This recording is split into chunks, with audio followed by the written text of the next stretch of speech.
mwana wa Yafati qui labourait. mwenye alikuwa analima. Il y avait devant lui 12 paires de bœufs. Mbele yake kulikuwa ng'ombe ndume. Et il était avec la 12e. Alikuwa na ile ya 12. Élie s'approcha de lui et il jeta sur lui son manteau. Elia akamkaribia na kumtipilia koti yake. Élisée quittant ses bœufs courut après Élie et dit: Elisa akatoka bangombe na kuendea Elia na kusema, laisse-moi embrasser mon père et ma mère, niache nikumbatie baba yangu na mama yangu, et je te suivrai. na nitakufuata. Et lui répondit: Elia akamjibu, va et reviens, nenda na urudie, car pense à ce que je t'ai fait. Kumbuka ile mimi nakufanyia. Après s'être éloigné d'Élie, kisha kwenda mbali na Elia, il revint prendre une paire de bœufs qu'il offrit en sacrifice avec l'attelage des bœufs.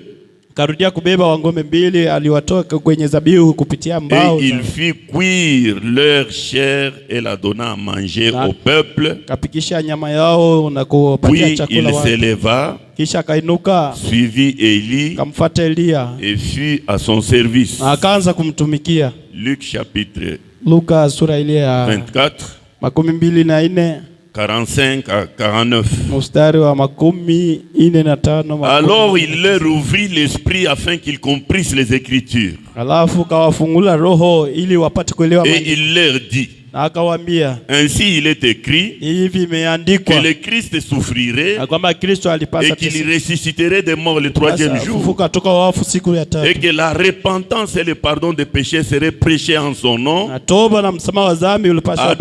les nations, à commencer par Jérusalem.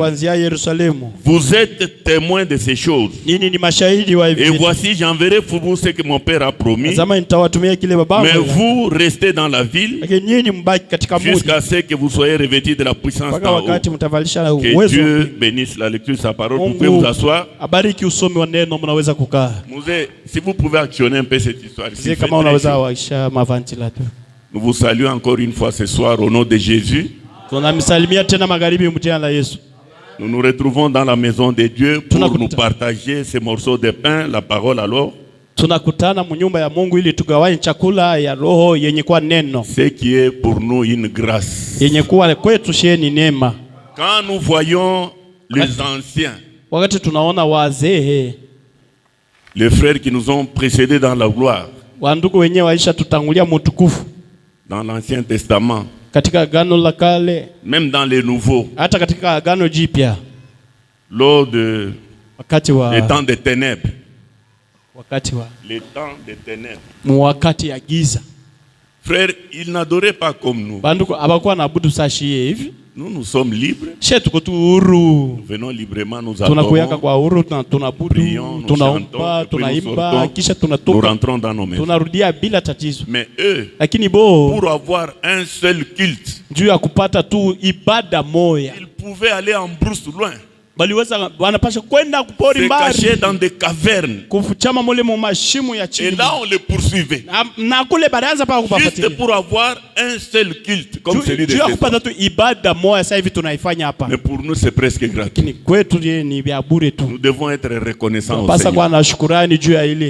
Nous avons parlé le dimanche. J'aimerais ajouter quelque chose. Quand vous voyez le temps dans lequel nous vivons maintenant, je suivais les informations sur RFI. On dit que rien qu'en 2023,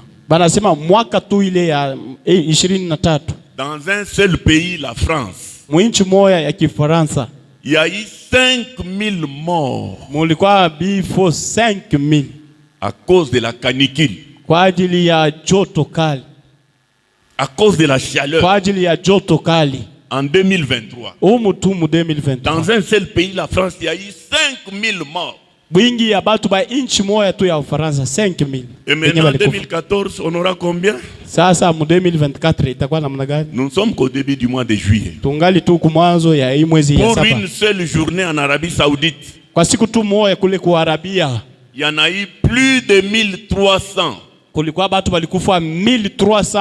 pas malades, ils étaient en parfaite santé. Mais à cause de la chaleur, je l'ai dit l'autre fois, quand la chaleur peut atteindre 50 au-delà de 50 degrés Celsius. Waza joto wakati inapanda yulu ya 50 degrés Celsius. Mais c'est du jamais vu. Ile atuye yonaka ya vile. Frère, c'est du jamais vu. Ya vile bado atuye yonaka. Les hommes de science disent que batu ba elimu wanasema quand Dieu a créé la terre, kati Mungu aliumbaka dunia, il a placé tout autour de la terre ce qu'on appelle la couche d'ozone de la stratosphère. Mungu alitia pembeni ulimwengu ile couche d'ozone. Je ne sais pas comment je peux expliquer cela. C'est cette couche-là qui amortit les rayons solaires. Cette couche-là est comme un transformateur. Parce que la chaleur du soleil est très forte. Si Dieu n'avait pas prévu ça, je ne sais pas. Maintenant, avec la pollution, uharibifu wa mazingira, les énergies fossiles, hii mazingira inaharibiwa kabisa. Non, c'est-à-dire ni kusema le pétrole, ni kusema hii magazwali beko natia mu magari, le charbon, hii makala, pour les extraire, juu ya kuitosha, vous allez voir qu'il y a des fumées qui montent. Utaona kusema kuko moshi kona panda, et ces fumées là, na ile moshi sont allés détruire la couche d'ozone que Dieu avait faite. Inaenda kuharibu ile couche d'ozone yenye Mungu alitumia. Au point que dans certains endroits de notre planète, nukta ya kusema mwinchi fazi nyingine ya les rayons solaires frappent directement la terre. Mianga ya jua inaingia mara moja mu bulongo. Je lisais un article, on dit que dans les deux pôles, surtout au pôle nord, nilikuwa nasoma gazeti moja banasema zaidi kule kupoli ya kaskazini, il y a certains poissons qui sont aveugles kuko samaki nyingine binakuwa bipofu à cause de la chaleur du soleil. Juu ya makali ya jua. Dans des régions mafazi nyingine tempérées, mafazi ya kifukutu sana, comme ça vile au pôle nord là, c'est quoi, Antarctique, ainsi de suite. Kaskazini kule kwa Arctique. Là, frère, il y avait seulement des glaces. Chez les Esquimaux, ils mangent la viande crue. Mais pendant que nous parlons, la glace a fondu. Pourquoi? La chaleur. Je répète souvent du haut de cette chaîne qu'il y a des endroits comme en Californie où il y a des incendies comme ça. Ils ne sont pas provoqués par les hommes à cause de la chaleur. Mais nous qui avons ce message, nous devons comprendre. Parce que le message nous parle ouvertement de ce qui va se passer. Je peux parler même de préliminaires de la grande tribulation. Et si l'épouse quittait seulement ce soir, la terre sera inhabitable. Croyez-moi, frère. Ne me croyez pas, mais croyez le prophète de Dieu, la terre sera inhabitable. Parce que la Bible dit que les gens chercheront la mort. Pas seulement cela. Il y a un autre danger qui nous guette. Vous savez, frère, il y a des gens parmi nous ici. C'est comme, je peux donner un exemple terre à terre. Allez chez ceux-là qui font la cuisson avec des bois. Des bois de chauffage. Il y a certains bois qui ont pris feu. On peut l'enlever, le mettre à l'écart. Il va faire toute la nuit avec le feu. Il y a d'autres bois, lorsqu'on l'enlève, on le met à côté, dans moins de 30 minutes il éteint. Donc ces bois-là, s'il il était soutenu par la chaleur des autres. Frères et sœurs, parmi nous ici, disons-nous la vérité, il y a des gens, s'ils mènent Kama iko na endelea kushikamana un dixième de la vie chrétienne. Hata yenye un dixième ya maisha ya Bukristo. C'est à cause des rencontres que nous faisons ici. Hivi tunakutanaka hapa. On se rencontre, on exhorte, on prêche, on prie. Tunaomba. Il est quand même pale anabambisha kwa maisha ya Bukristo. Mais croyez-moi. Sasa uniaminie. Notre prophète dit que nabii wetu anasema avant l'enlèvement, mbele ya unyakulivu, il y aura un temps kutakuwa tu wakati moja on va fermer nos églises. Batafunga makanisa yetu hii. Si Dieu nous donnait le temps, kama Mungu atatupatia, nous allons un peu en parler profondément pour que les gens puissent comprendre. Tutasemezea ile mambo kwa kilindi batu bafikie. Frère Branham appelle cela le boycott. Ndugu Branham anasema kukatala. Il y aura un temps où les églises comme les nôtres ici on va les fermer. Kutakuwa wakati kanisa savi yetu bataifunga. Les portes seront scellées. Milango banaitia kofiri pale ya serikali. Vous osez adorer, on vous attrape. Ukipima tu kuabudu banakubamba. Et vous faites la prison. Na unaingia mgereza.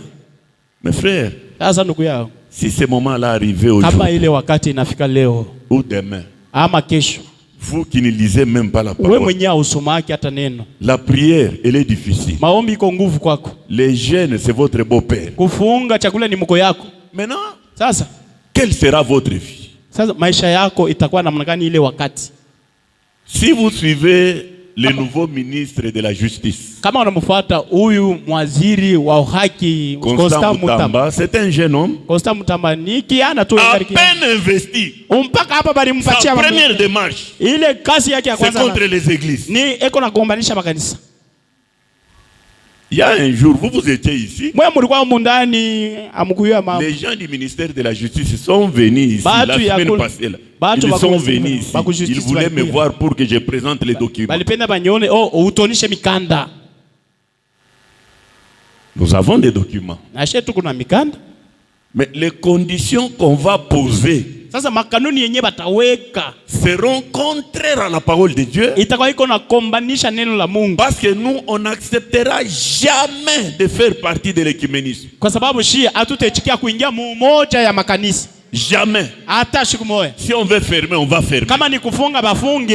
Voilà pourquoi, frère, aujourd'hui, grandissez, atteignez un niveau tel que même si on fermait les églises, que vous puissiez rester chrétien. Ne chantez pas seulement chrétien jusqu'à la mort. Pendant qu'aujourd'hui, on prêche, on exhorte, mais tu ne pries pas, tu ne lis pas. Nous avons parlé de quelque chose. J'aimerais qu'on puisse lire, si Joël peut nous projeter Apocalypse chapitre 4. Aujourd'hui, je pense que je ne serai pas long.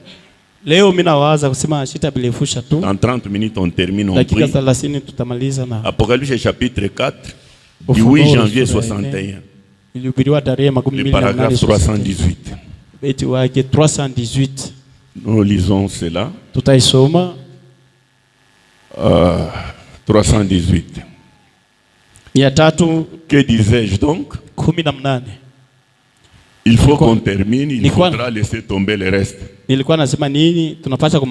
en terminant, j'aimerais dire ceci parce que je vous ai gardé si longtemps. C'est Branham qui parle. Moi, je ne vous ai pas gardé si longtemps. Un jour arrivera où une génération méchante et adultère.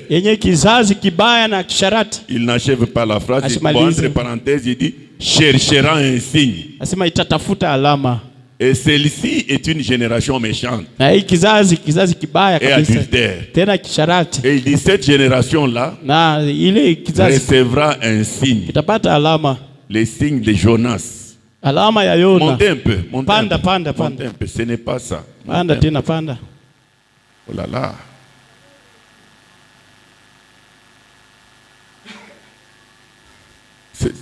Montez encore. Il ne va pas.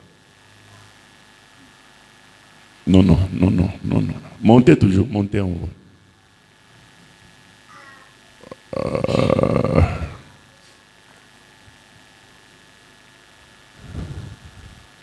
Ce n'est pas possible, ce n'est pas ça.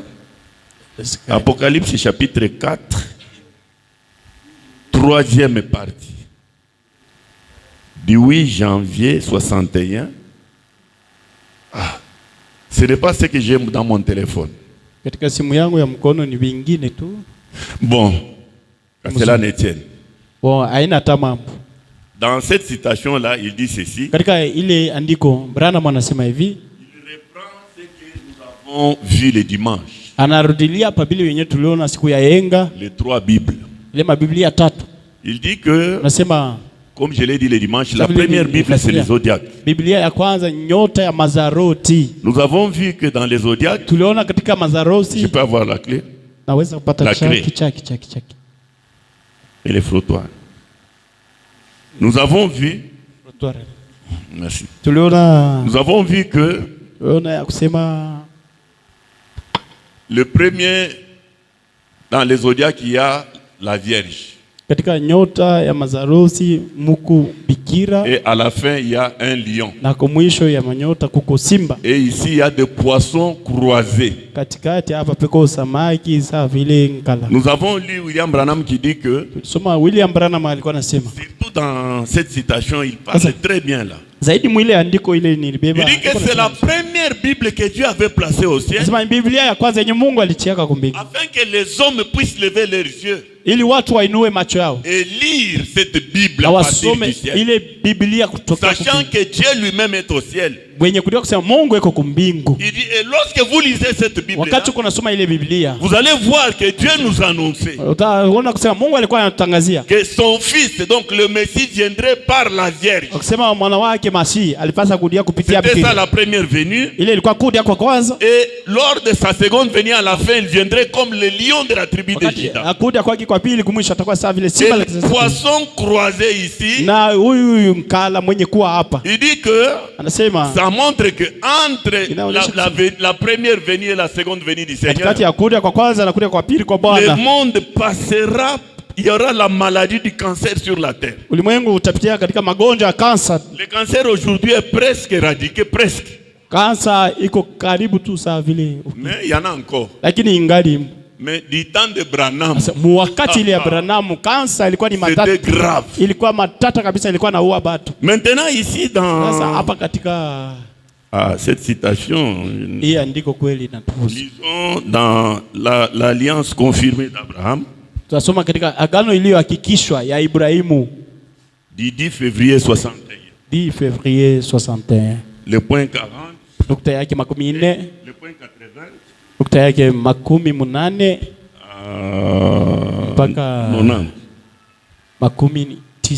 Lisons rapidement là-bas, je ne serai pas long. Il dit ceci. Nous prenons la deuxième partie là, du point 80. Maintenant, je crois que si vous examinez bien, Dieu a eu 3 Bibles. La première qu'il a écrite, c'était dans le ciel, les zodiaques. Maintenant, je sais que vous pouvez aller à l'extrême avec cela. Il y a des gens qui enseignent les zodiaques et qui exagèrent. Il dit, vous pouvez aller à l'extrême avec cela et vous allez à l'extrême avec n'importe quoi. Mais en réalité, si vous remarquez les zodiaques, comment ça a commencé? Ça commence, le premier signe du zodiaque c'est la Vierge. Le dernier signe du zodiaque c'est Léo, le lion. La première venue et la seconde venue de Christ. La première fois à travers la Vierge, la fois suivante comme le lion de la tribu de Juda. Saisissez-vous les poissons croisés. C'est dans l'âge du cancer que nous vivons.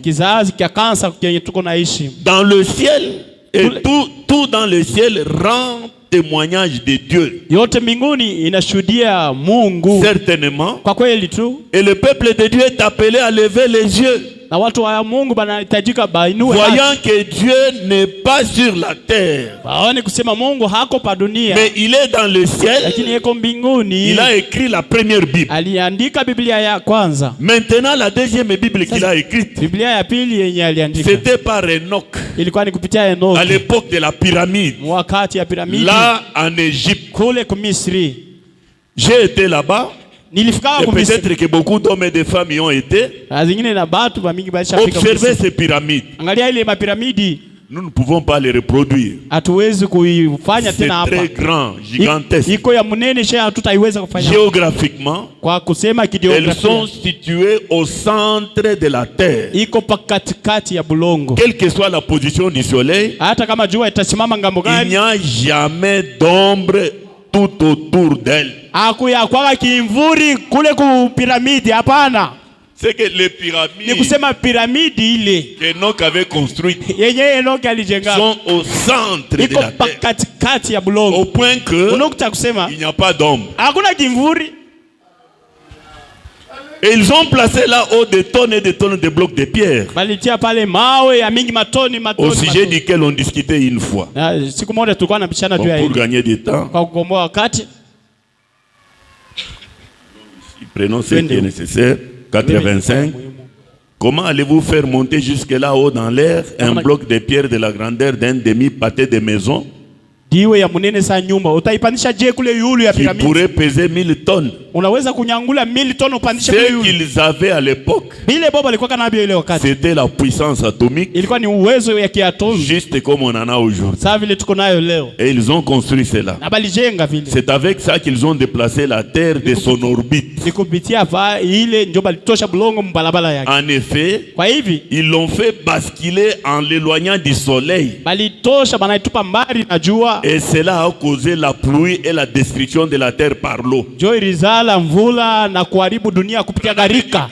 ce temps-là, ils avaient la puissance atomique. Ce sont ces explosions-là qui ont fait basculer la terre de son orbite. Ce qui a provoqué des pluies. Parce qu'avant le temps de Noé, il n'y avait pas de pluie.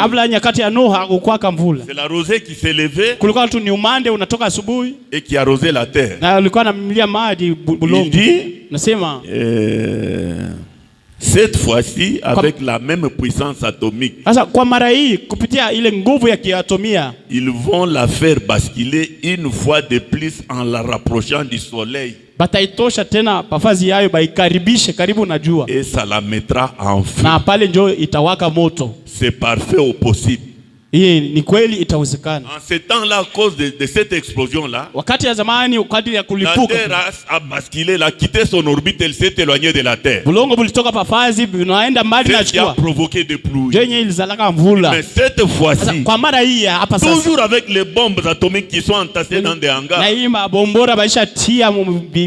quand ça va exploser, parce que frère, il y aura une guerre. Attendez que l'épouse quitte la Terre. Quand ça va exploser, la terre va encore basculer, quitter son orbite. Cette fois-ci, au lieu de s'éloigner du soleil, elle va se rapprocher du soleil. C'est là que le soleil va le brûler. Remarquez aussi sur cette pyramide. Non. Mais remarquez dans la construction de la pyramide. Maintenant, suivez attentivement ceci. C'est Branham qui parle. Avez-vous un billet d'$1 dans votre poche? Je pense que j'en ai un. Ainsi, si vous remarquez au revers de votre billet $1, pourquoi ont-ils placé sur la pyramide cette inscription? Double point. Les sceaux de Dieu. Donc quand vous prenez les dollars, vous regardez. Il y a une pyramide là-bas. Là au-dessus, on a écrit les sceaux de Dieu. Si vous regardez bien, il y a l'œil d'un homme. Avez-vous déjà vu ça? Ils ont fait des choses sans comprendre. Mais il fallait que l'aigle vienne. Quand il a regardé ça, il a dit, vous savez ce que ça signifie? Pour nous les chrétiens, cet œil-là, c'est comme nous chantons souvent, tout au long du chemin, vers la demeure de l'âme, il y a un œil qui t'observe. Les Américains ont mis ça sur les dollars. Et maintenant il dit, la pyramide n'est pas coiffée. Si vous avez bien observé, la pierre de fête n'y est même pas placée. Suivez bien, frère. Je vais terminer dans quelques minutes seulement. La pyramide n'est pas coiffée non plus. Pourquoi? La pierre de fête a été rejetée. Jésus-Christ est la tête de cela. J'ai expliqué cela. Que lorsque on a construit la pyramide, et connaissez bien comment est la pyramide.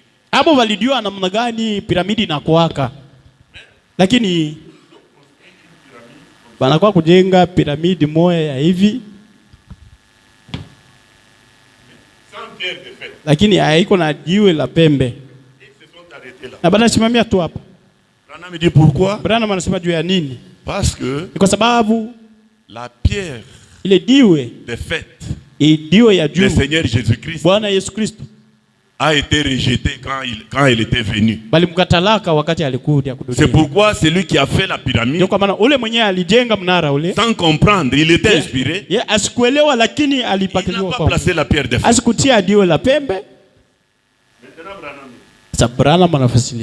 Remarquez aussi sur cette pyramide, comme elle commence à la base et continue à monter comme cela en s'amenuisant progressivement. Et si vous avez bien observé, la pierre de fête n'y est même pas placée. Nous sautons, nous prenons le point 88. Maintenant remarquez, qu'avons-nous vécu dans l'âge luthérien? La justification juste à la base, l'installation des pierres de fondation, Luther. Avec Wesley, nous avons cru dans la sanctification. On est devenu une minorité. On est devenu une minorité. Avec les pentecôtistes, c'est encore le baptême du Saint-Esprit. On est devenu une minorité. Mais suivez attentivement. L'église qui arrivera jusqu'au sommet de cela, juste au sommet de cela, cette église devra donc avoir un ministère parfaitement semblable au ministère de Jésus-Christ. Je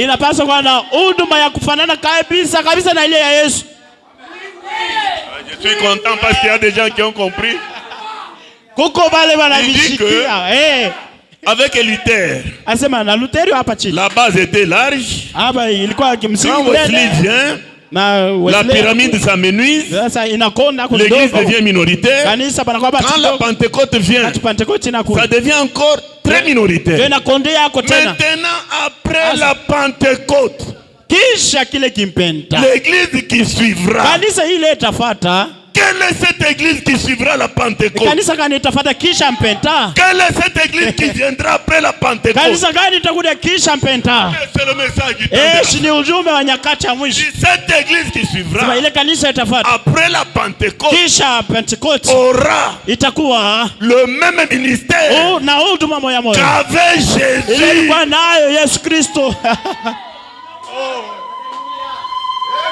Branham dit, au temps de la fin, le ministère de Jésus doit s'incarner. Pourquoi? Pour faire quoi? Est-ce que Dieu fait des théâtres? Suivez. L'église qui arrivera jusqu'au sommet de cela, jusqu'au sommet de cela, cette église devra donc avoir un ministère parfaitement semblable au ministère de Jésus. De sorte que Quand cette pierre viendra, wakati ile jiwe litakuja, la pierre de fête, jiwe la pembe, quand cette pierre viendra, elle s'ajustera parfaitement dans la cannelure. Itendeana mzuri pa ile fazi palibakia wazi. Crie, oh, hallelujah. Si seulement vous pouvez comprendre et saisir ce dont je suis en train de parler. Kama tu mnaweza kuelewa hivi byenye niko nafasilia hapa. Lorsque le ministère même de Jésus-Christ, wakati ule huduma wa Yesu Kristo accomplissait ici sur terre, ulikuwa anatimiza hapa duniani, lorsque ça retournera, wakati itarudia mara tena, ce ministère même qui avait à la Pentecôte, ule huduma ulikuwa kule kumwanzo ya kanisa ku Pentecoste, ne devra pas s'étendre pour devenir une organisation. Non. Haipasha inenepe ikweze hebu, hapana. Voilà pourquoi Branham me dit qu'il vente, qu'il pleuve, ou qu'il neige, les gens pourront faire des dénominations. Mais ce message ne sera jamais une dénomination. Il dit, elle s'ajoutera. Bon, non.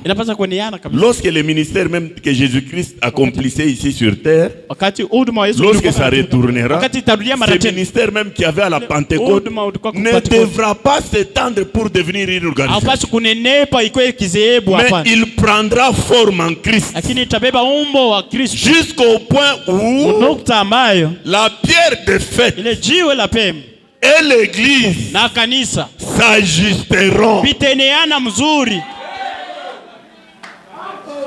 qu'il y a quelqu'un qui a compris? Par exemple, si c'est ça l'église, kama kanisa njoi, mais la pierre lakini kijiwe kikwe kinene hivi biteneana kwe, est-ce qu'il y aura une harmonie? Oh, Branham me dit, Branham anasema cette église du temps de la ile kanisa ya nyakati za mwisho, la pierre de fête viendra comme ça. Dieu la pembe litakuwa hivi. Itabambana tu pas. Ça doit être vraiment bien ajusté. Bien ajusté. Qu'est-ce que cela signifie? Inamaanisha nini Branham, mutuambie? Il dit ceci. Anasema hivi. Oh là là. Et elles seront, je répète d'abord. Narudilia kwanza. Il dit, lorsque le ministère même que Jésus-Christ accomplissait ici sur terre, lorsque ça retournera, ce ministère même qui avait à la Pentecôte ne devra pas s'étendre pour devenir une organisation. Mais il prendra forme en Christ jusqu'au point où la pierre de fête et l'église. Je fais une pause. L'église c'est quoi? Ce sont les hommes et les femmes. Enlevez l'église. Mettez les croyants.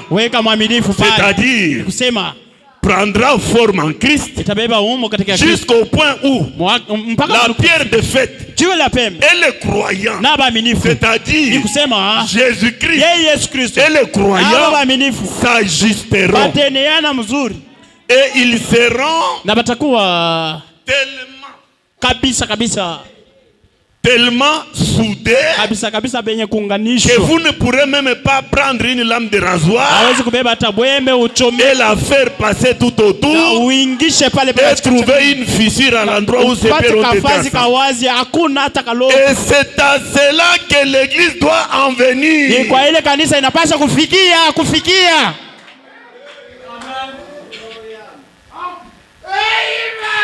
Et c'est à cela que l'église doit en venir.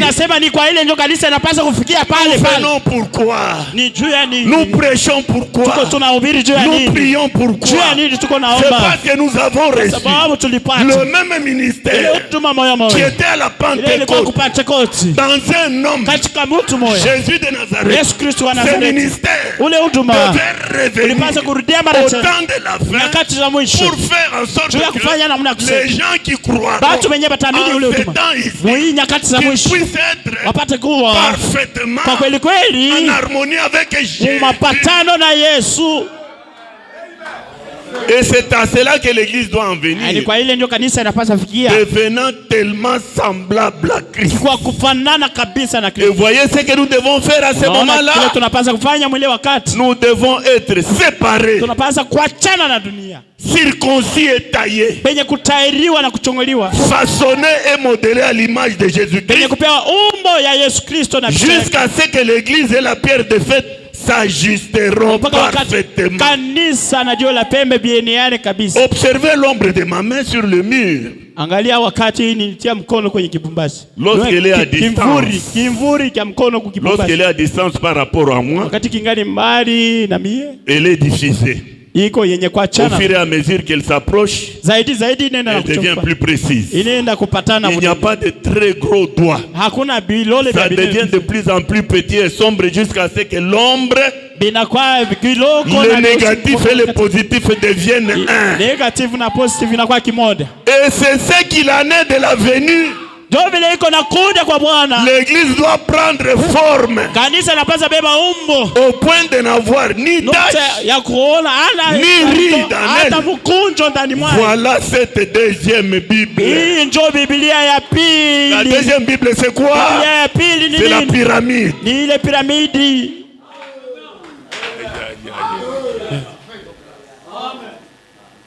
La troisième Bible a été écrite sur papier.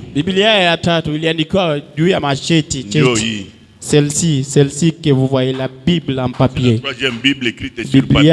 Parce que celui-ci est ce grand âge de l'instruction. Et sachant que c'est l'âge de l'instruction, les gens vont beaucoup étudier. Il nous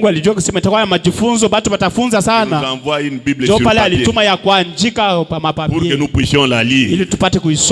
Parce que celui-ci est le grand âge de l'instruction, l'âge dans lequel nous vivons. Aucune d'elles ne contredit cela. Maintenant, ce sera là. J'ai sauté beaucoup de choses. Mais il se tient toujours à la porte. Disons,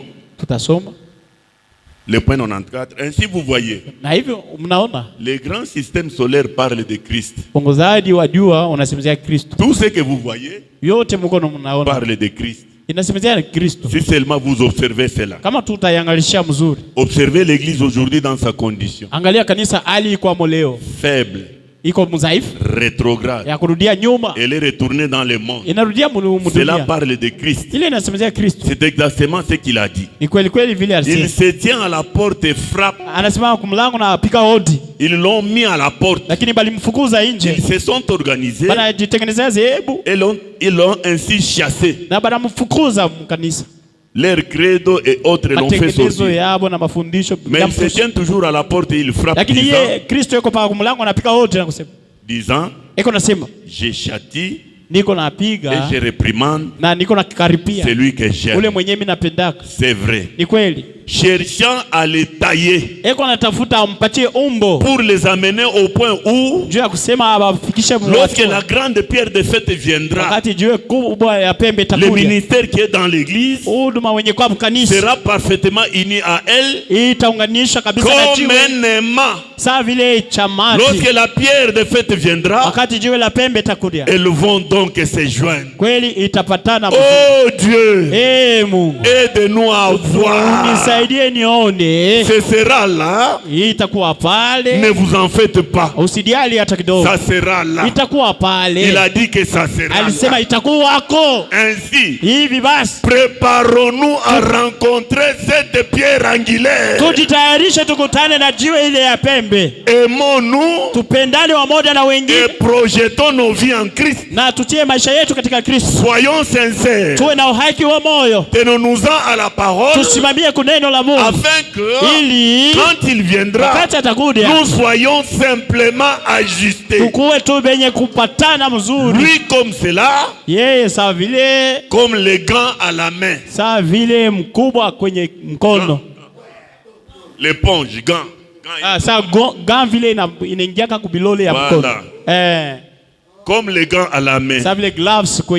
Oh, c'est ce genre d'église que Dieu attend. Oui. Oui. Frères et sœurs, Quand Branham dit cela, avec la pensée charnelle, vous pouvez regarder, est-ce que moi ici je peux être... Mais Branham me dit, comme Dieu avait déjà parlé, parce qu'il avait prophétisé que ce ministère serait là. Nous avons vu ce ministère au temps de la fin. Le ministère qui était en Jésus s'est réincarné dans cet âge. Le message que nous avons, je répète, ce n'est pas un Éphésiens 4 qu'il a amené. C'est le Seigneur Jésus-Christ lui-même dans un corps de chair. Et dans ce frère, moi je peux parler, le frère peut parler, mais quand Jésus parle, c'est différent. La Bible dit, la terre était informe, elle était vide, il y avait des ténèbres à la surface de la vie, et l'Esprit de Dieu s'est levé au-dessus de Dieu. Et Dieu dit que la lumière soit, et la lumière fut. Quand Jésus parle, quelque chose doit se passer. Et si ce ministère, c'est vraiment le ministère de Jésus. Non, je vais dire, si ce message, c'est vraiment le ministère de Jésus, qu'il vente, qu'il pleuve, ou qu'il neige, cette église sera là, qui sera semblable à Jésus. C'est Branham me dit comme les mains. Je donne toujours un exemple ici. Je place le papier. Je place mon mouchoir. Il y a il y a les trousseaux de clés. Et je prends un aimant. Je fais comme ça. Le mouchoir va bouger? Non. Est-ce que la brochure va bouger? Non. Est-ce que la Bible va bouger? Même si c'est la parole de Dieu? Non. Est-ce que l'alcool va bouger? Mais si je fais ça, il y a quelque chose qui va bouger. C'est quoi? Ça. Parce que entre les mains et ça, il y a ce qu'on appelle l'attraction des affinités.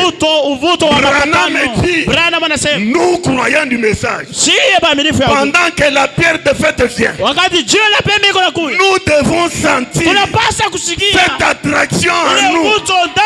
Nous devons sentir cela. Oh frère, voilà pourquoi, si nous revenons à l'exemple d'Élisée, je ne vais plus revenir là-bas, on va en parler prochainement. Mais frère, si seulement nous mettons en pratique ce message, nous faisons ce qu'il nous demande, nous arriverons à un point où les hommes, quand je dis les hommes, vous, les femmes, vous, chacun de nous aura une expérience avec Dieu. Chacun de nous va prier, Dieu exauce. Chacun de nous va faire que on aura des témoignages. Des témoignages. Quand je lisais la parole, j'ai vu un ange. Qu'est-ce qu'il a dit? J'ai prié, j'ai senti ça. Quand j'étais en train de méditer, une voix m'a dit ça. On aura des témoignages qui prouveront que Jésus-Christ, il est le même hier, aujourd'hui et éternellement. Cette église sera là. C'est que nous devons faire luttons pour entrer dans cette église. Que Dieu vous bénisse.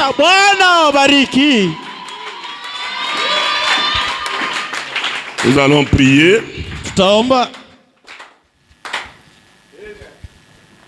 Mapendezi ya dunia. Le désir du monde. Mettez-vous debout. Tusimame bwima.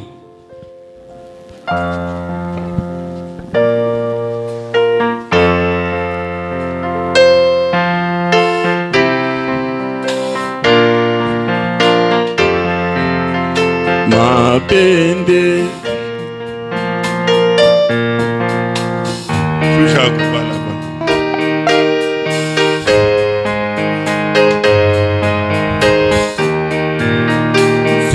Siatama mitena ninaacha yote Yesu, nifanane nawe,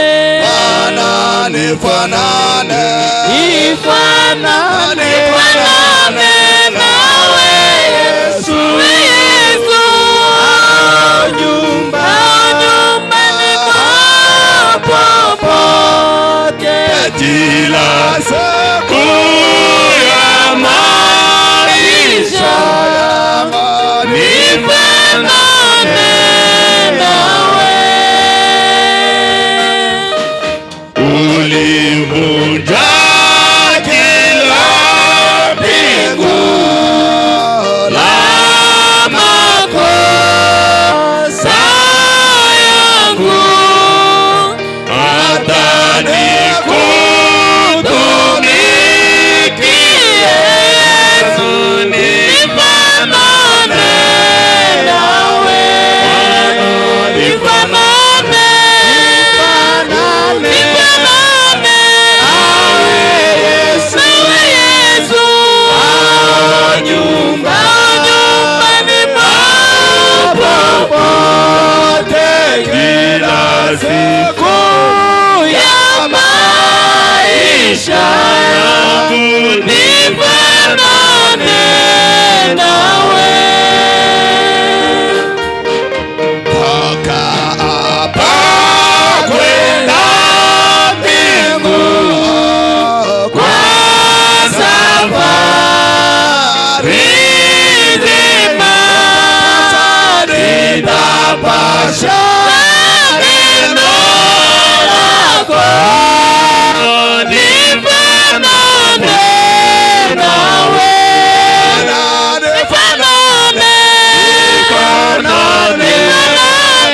nawe Yesu, nyumbani popote, kila siku ya maisha nifanane nawe, nikukuze kule mbinguni, Mkombozi wangu, nisikie